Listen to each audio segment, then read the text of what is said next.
இன்றைக்கி நாம் முட்டை பொடி மாஸ் செய்யலாம். அதுக்கு கடாயில் எண்ணெய் ஊற்றி எண்ணெய் காஞ்சதும் கடுகு உளுத்தம் பருப்பு பொரிஞ்சதும் கறிவேப்பிலை பொடி பொடியாக கட் பண்ண பெரிய வெங்காயம், தூளுப்பு, தக்காளி,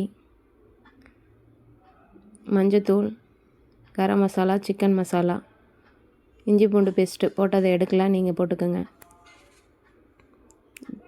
ஒரு டம்ளர் தண்ணி ஊற்றி ஒரு 10 நிமிஷம் மூடி போட்டு வேக வைக்கணும்.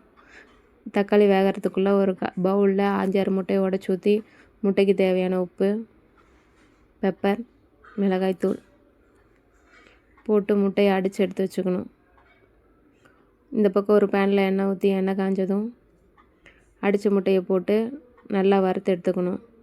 10 நிமிஷம் வெஞ்ச தக்காளியில் இந்த வறுத்தெடுத்த முட்டையை போட்டு ரெண்டையும் கிளறி எடுத்தால் நமக்கு முட்டை பொடி மாஸ் டேஸ்ட்டாக ரெடி ஃப்ரெண்ட்ஸ். இது சப்பாத்தி, தோசை, இட்லி எல்லாத்துக்கும் டேஸ்ட்டாக இருக்கும். இந்த மாதிரி நீங்களும் செஞ்சு பாருங்கள்.